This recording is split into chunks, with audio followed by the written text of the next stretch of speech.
All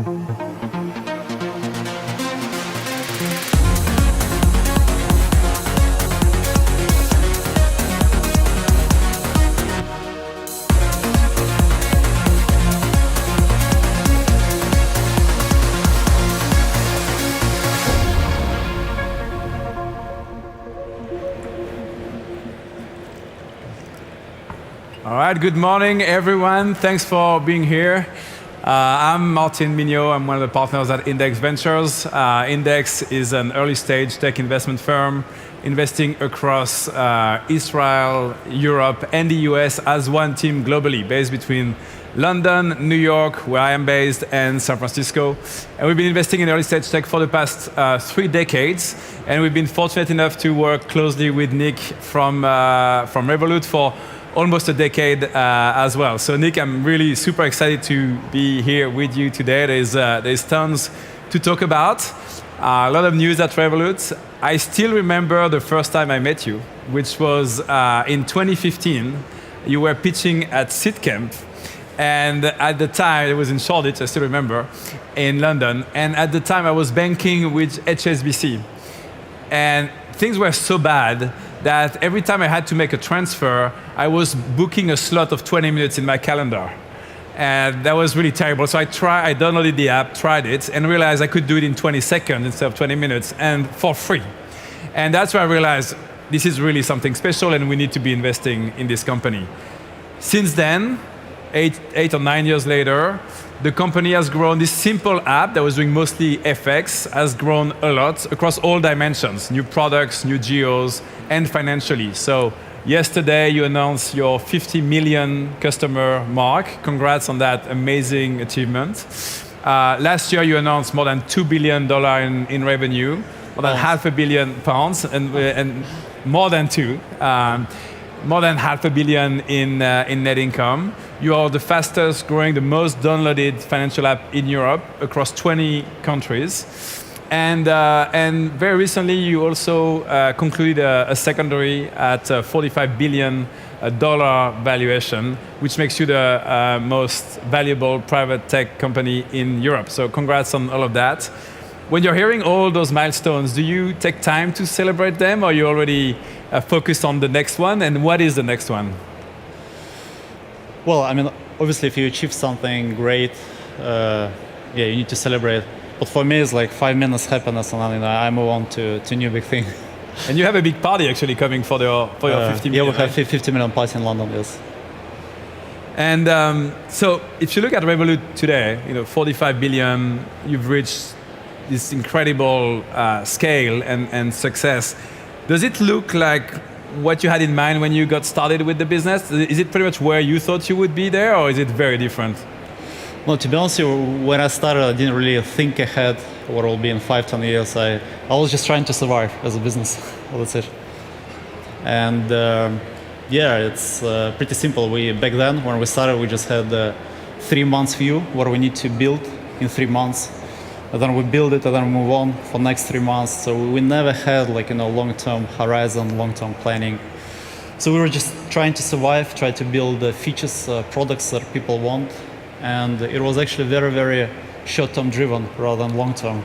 And is it still the same, or has it changed as you've grown bigger? As we've grown bigger, we started planning for longer time frame. But we still plan precisely for probably a quarter to a year, and then longer term plans. I mean, in reality, we try to do it, but it never works. Something pops up, then you need to redirect all resources. Yeah. So if you were to paint a picture of where you see Revolut kind of long term, the direction it's going, can you do that or not even? Yeah, I mean. If you think in numbers, we just want Revolut to be number one global bank in 100 countries with 100 million daily active customers and then 100 billion revenues a year. So it's definitely doable because market is so huge and banks are very fragmented, I would say, so they're not really competing globally. And you personally, what is, you've achieved a lot, what is still your personal ambition? Well, I mean, there is not much else to do, right? So So I keep doing it. Can you just maybe describe for the people here, what does a typical day for you look like? Well, it depends on the day of the week. I mean, usually on Mondays I do business reviews for key departments. Half of Tuesdays also business reviews, and What is business review? so business review is like standardized approach for every single department when general managers report on KPIs, metrics, roadmap, problem. So it's 15 to 30 minutes for each department. Then half Tuesdays product reviews, all the Wednesdays product reviews, and I start also one-on-ones on Thursday and product Friday. reviews, how does that work? So product review is every single product team or majority of product teams, they present how they want to change their product lines screen by screen in Figma. And you still... Yeah, still very involved, yes, I approve, yeah. You still approve everything? And Yeah, so I still comment, I still work with the designers, still go down to kind of, each individual contributor if I want to change something. So you never got out of the founder mode for you? That was always... No, I think it's super important. I think as soon as you start traditionally manage, I think it's the beginning of the end for the company, because reality is super important for every single manager to to be strategic, but also to be in detail, and then going down to the level of individual contributor through all the management layers to see what reality is, right? Because problem is with majority of managers, they are not into details. As a result, they cannot direct well. And so you've got about 40 direct reports? Like a bit more, yeah, like 40, 45, yeah. 40, 45? Yeah. Who are there, broadly? Well, every single general manager responsible for P&L for products. So because we have many products in the company, so we have probably up to 15 general managers. Then a person responsible. And what is a product? Give us like product, for example, it's a retail account, business account, wealth and trading, crypto, acquiring, credit. Okay. So major products. Yeah. So then I've got core functions reporting into me, like people,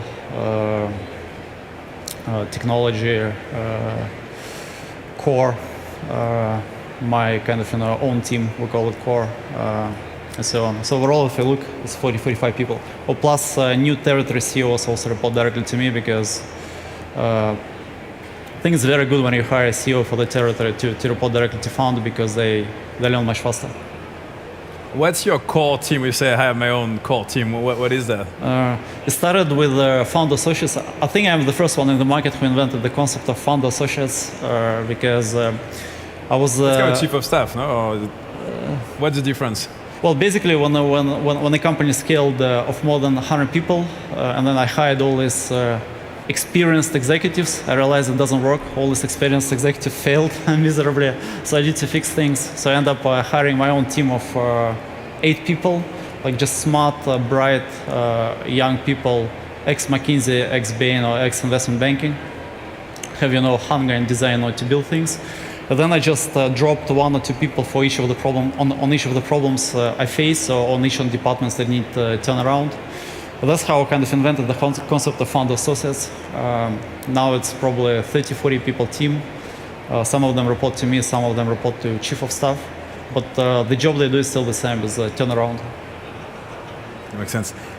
So on top of your day job, you also recently launched your own family office / venture fund called Quantum Light. Yeah. So what's the philosophy behind it? How does it work? I mean, it's a very disruptive approach to venture capital in particular. I don't know about the other asset class, but it's for venture. And also, what's the goal behind it? Is it financial return? Is it giving back to the ecosystem? Is it keeping your pulse on innovation?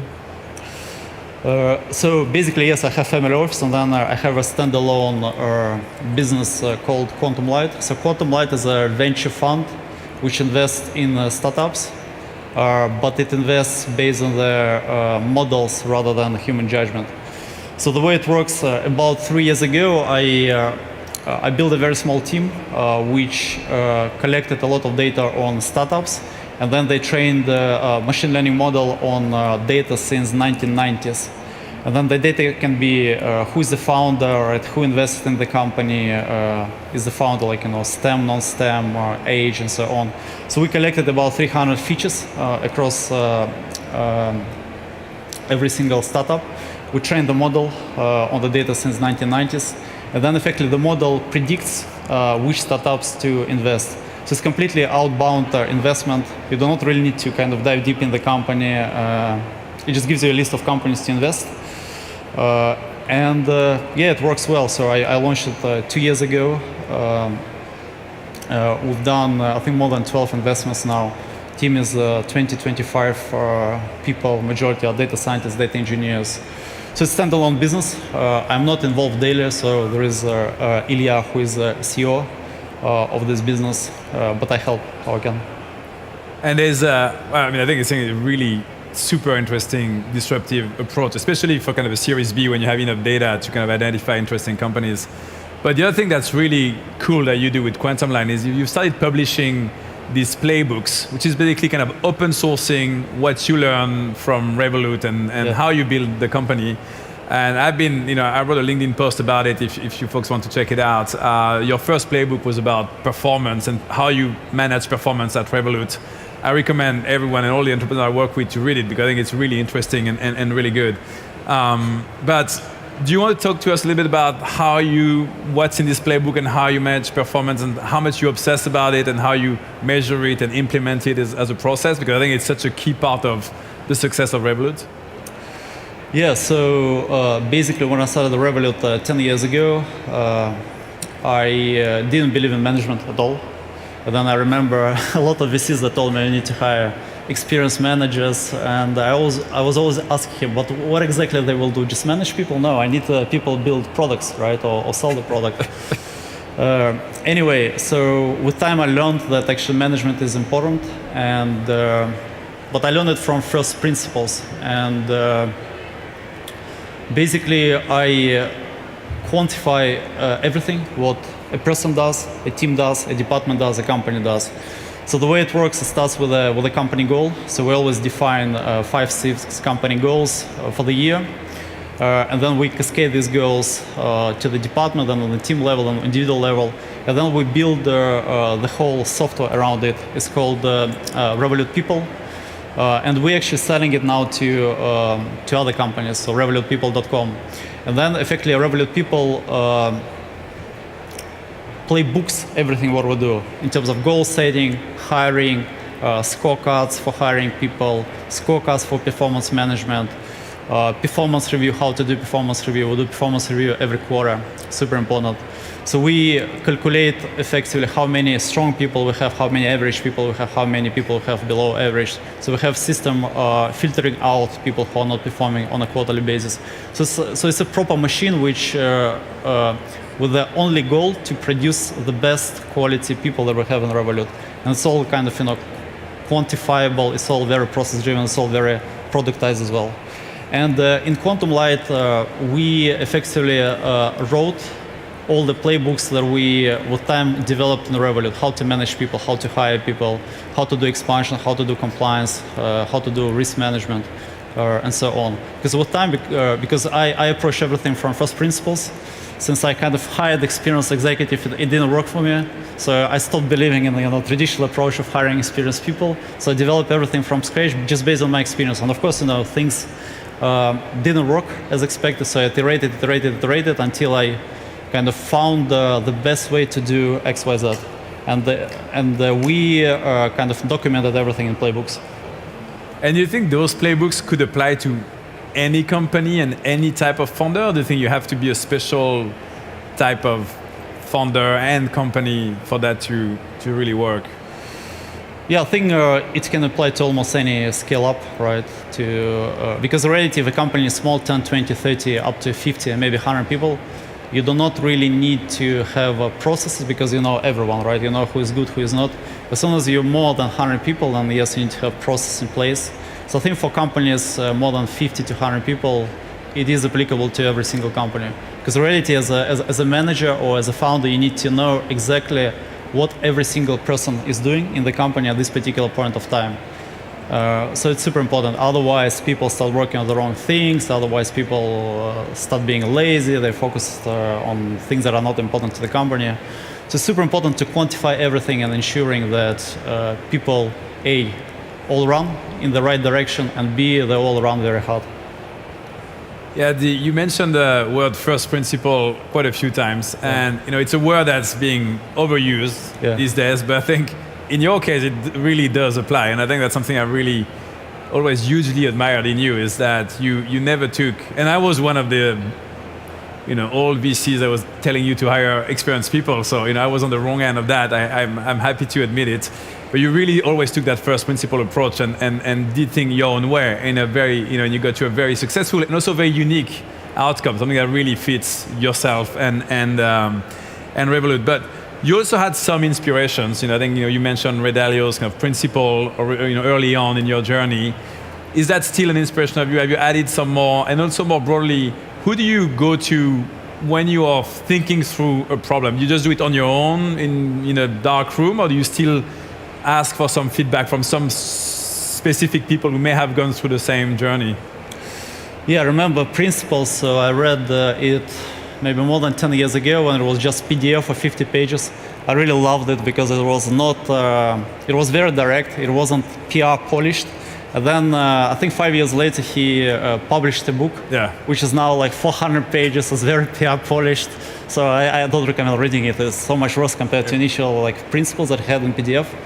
I think what he wrote makes sense, and really kind of not use it, but sometimes applied it in my own way. It influenced the way you did it. It influenced the way I thought, but I think it's more my education because I kind of studied physics, maths, so I learned to model life, right, and then I always kind of model any aspects of life in a quantitative way. How the company should operate, how a person should operate, how you need to invest as well with quantum light. Yeah. And I think I kind of know the answer, but there's something that I really wanted to ask you, which was when you started the company, early on you made 3 very big strategic decisions, which were, one is going multi-country, which is definitely, was totally contrarian to anything that people were doing in fintech at the time. The conventional wisdom was fintech is very localized, there's a lot of regulation, you have to be one country, you can't do multiple countries. The other one was doing multi-product. It was like, even most people are like, you either do consumer or businesses, you decided to do both. And then the third one is you built almost everything in-house, which was very unusual. It was a time where you had to buy everything off the shelf of other SaaS providers, and you never really did that. I mean, you did for some aspects, the processing for a while was a third party, but today, most of your stack is built in-house. Yeah, everything is in-house. Yeah. And so those 3 decisions were very unique, very contrarian, and eventually they turned out to be right. And it's not really something that you can iterate. Like you made them and then you live through them. How did you make those decisions early on? How do you know that was the right thing to do? Well, first of all, I'm very controlling, right? I just hate outside dependencies, which I do not control. And as a result, because I'm very controlling, I early on, brought everything in-house.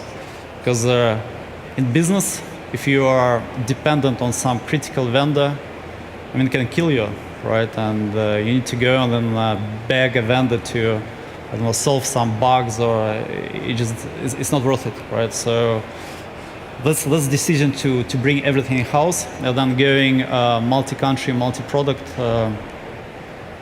I think it's more my nature, right? So I like trying things, and I learned very early on that no matter how smart you are, I cannot predict what happens. So for me, the best way is just try things, and then if I feel or if I get some, quantitative feedback that it works, I continue going in the same direction. And then if I try things and it doesn't work, it's fine.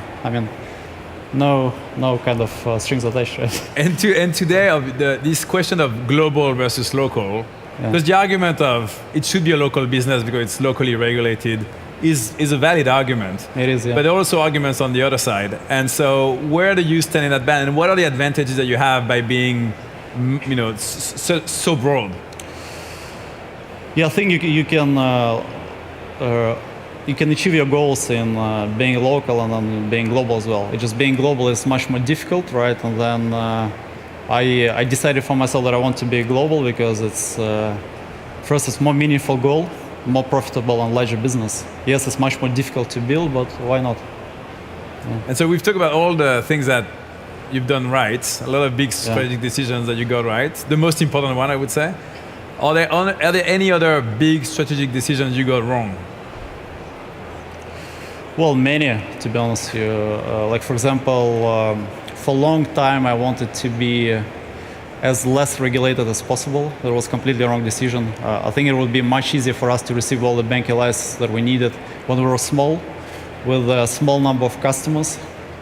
That's interesting. Because reality, when you have like 10, 20, 30 million of customers, 50 million of customers now, every single regulator scrutinizes you a lot before giving the license. If you have only, 100,000 customers, for them it's super easy to give a license because it's much less riskier for them.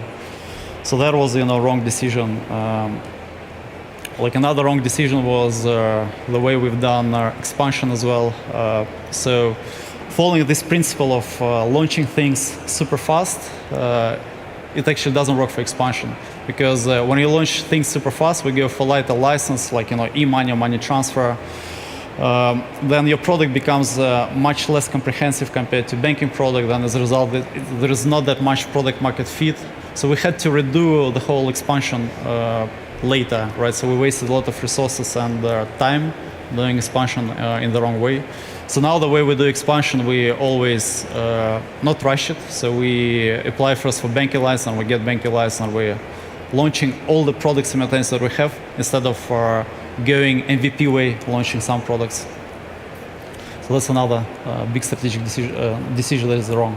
And so talking about expansion, the US is, so you launch in the Americas more broadly, Brazil, Mexico, Colombia is coming and a few others. Any learnings from those, and then how does that apply to the US, and how what is your strategy to crack the US market, which you haven't really cracked yet? Yeah. So US is a credit card driven market. So in finance, debit card makes much less money compared to credit card on the interchange. So interchange is fee that a merchant pays you as an issuer. So the way market is structured in the US, everything is credit card driven. There is 2% interchange. So for every $100 transaction, bank is receiving $2 in interchange, and then bank spends majority of this $2 on points or air miles or some benefits. And then if you just launch a debit card, interchange is only, 0.5% in the US. So you cannot really compete with credit card. As a result, if you're not a bank in the US, you cannot issue credit card and then you cannot win the market. So in the US, you need to be credit driven. So in the US, we need to have a banking license to launch a product. Yeah. As a customer of a US bank, I won't name names, but I have to tell you that Revolut is much needed in terms of experience. It's basically where the UK banking system was 10, 15 years ago. So I can't wait for you to really make it there.